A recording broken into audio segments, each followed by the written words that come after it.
Bonjour tout le monde, de bon matin, c'est Kirby54 pour un nouveau compte rendu vide-grenier. Ah, ça faisait un moment que je vous en avais pu faire, presque depuis 4 semaines, plus d'un mois je dirais, entre les mauvais temps, pas de vide-grenier, le fait que c'était trop loin, ça me gonflait. Il y en avait un à côté de chez moi, j'en ai profité à mort, je suis arrivé sur place, il était même pas 6 heures, lève tôt et en plus je suis en train de faire le festival Silac, donc 2 jours de musique métal, donc je suis un petit peu fatigué mais j'ai encore de l'énergie pour cet après-midi, pour le concert, pour les concerts plutôt, puisqu'il y aura plusieurs groupes. On est le combien déjà? Nous sommes le 10 août 2014. On va commencer tout de suite par la BD. Roumi, tu peux me passer la BD?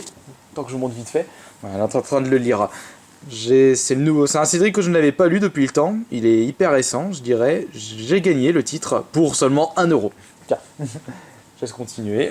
Bien dans l'esprit Cédric. Alors, voyons voir pour la suite. Nous allons commencer par une console.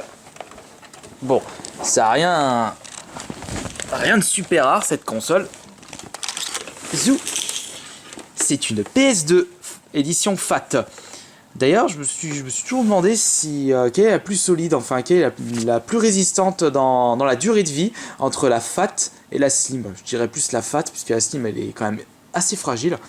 Il faut dire que la FAT qui est juste là, c'était celle de Roumi, c'est toujours celle de Roumi, et tu l'as depuis le début. Ça fait combien de temps que tu as ta PS2? Depuis le début. 2001? 2002? Depuis le début. Putain, elle résiste encore. Pourtant tu l'as morflé en DVD. Surtout en DVD, ouais. Putain, bah, t'es tombé sur un bon numéro de série. Pour que la lentille n'ait pas encore lâché depuis le temps. Donc, de toute façon, ça fera toujours une PS2 en rechange. Je ne sais pas si elle marche. D'habitude, les gens au vide-grenier vous garantissent. Ouais, elle marche, ne inquiétez pas. Mais moi, je les crois pas. C'est pour ça que je préfère les acheter au plus bas prix. Comme ça, pas de regret. Et je l'ai acheté pour 3€. Il n'y a pas de manette, mais il y a tous les câbles. Vous allez me dire, pour 3€ la PS2 FAT, ça mange pas de pain, comme le dit mon frère jumeau. Qu'est-ce que c'est que ça? Ah ouais, ça c'est l'autre câble, c'est le câble d'alimentation. Alors nous allons continuer avec un petit jeu Xbox pour garnir ma collection d'Xbox. Rocky, acheté 1€. 1€ de jeu Xbox, c'est super cool. Nous allons commencer avec également 2 jeux PS2. Ou 3 jeux PS2. Non, 2 jeux PS1, excusez-moi. C'est le matin.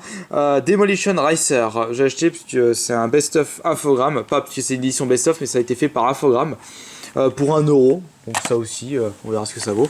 Alors là, j'avais un énorme doute si je l'avais ou pas. Jersey Devil, j'avais joué auparavant à l'époque. Ça veut dire la même chose, je le sais. On y jouait avec mon frère jumeau. Et je ne sais toujours pas si je l'ai dans la collection PS1. Faudrait que je le revérifie. Je l'ai eu pour 1€, ça aussi. Et 1€, je sais qu'il le vendait 12€ Easy Cash. Je l'ai trouvé pour 1€. De toute façon, ça, c'est pas un crash, c'est pas un Spyro. Ça m'étonnerait qu'il le vendait pour 12€. On continue avec une OST de Armored Core 4. Alors grande chance... Non, Armored Core for Answer, excusez-moi.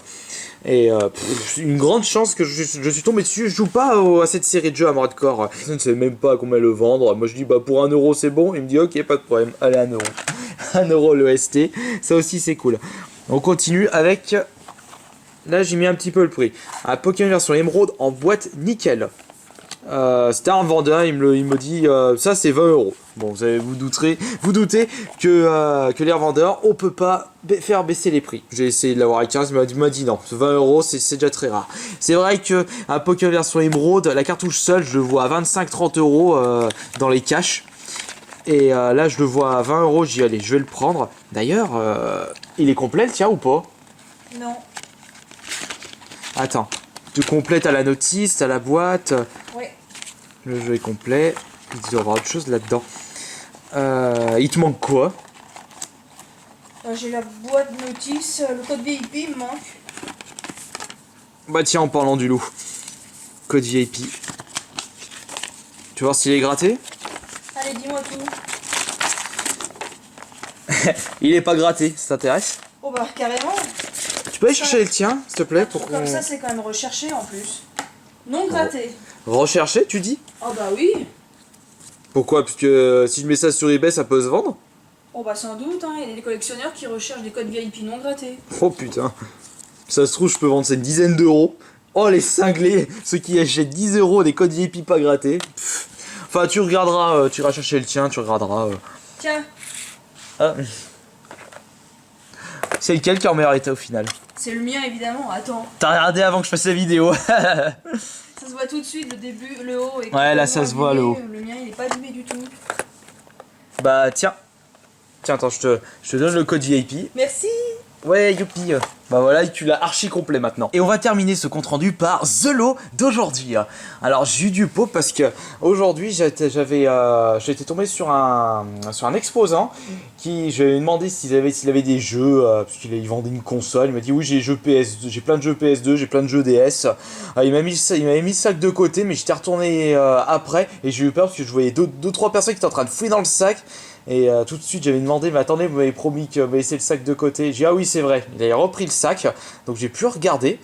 Et donc il y avait un tas de jeux PS2, jeux PSP, bah les jeux étaient complètement morts, les jeux DS c'était juste la cartouche seule, donc ça m'intéressait pas. Mais les jeux PS2, bah beaucoup de titres banals, des trucs qu'on voit partout dans les vides-greniers, genre des FIFA, GTA. Mais il y avait quand même 3 titres qui sortaient du lot, et surtout The titre qui est quand même la trouvaille de ce vide-grenier. Regardez. Et par contre, pour le jeu, quand je l'ai vu direct, je l'ai retourné pour éviter que des personnes le voient et justement créer un bazar complet avec de la surenchère. J'ai fait comme ça quand je l'ai montré au vendeur et il m'a demandé. Je lui ai demandé c'est combien le jeu, il m'a dit c'est 2 € le jeu. Moi je dis je vous en prends 3-5 €, il m'a dit ouais bah oui pas de problème, 5 €. Donc les jeux sont Tortue Ninja, Mutant Mêlé, ça on le voit pas souvent. Un autre Tortue Ninja. Et vous savez c'est lequel le deuxième jeu? Enfin je veux dire le troisième jeu, c'est franchement la trouvaille, j'en revenais pas quand je suis tombé dessus. Mega Man X7 sur PS2, waouh, pour moins de 2 €. Franchement ça fait du bien, surtout que comme en ce moment je trouve plus grand chose de vraiment super intéressant en vide-grenier, des trucs très très rares, je parle des titres assez rares, et bah j'étais content de trouver ce Mega Man X7 et en plus il est complet et nickel.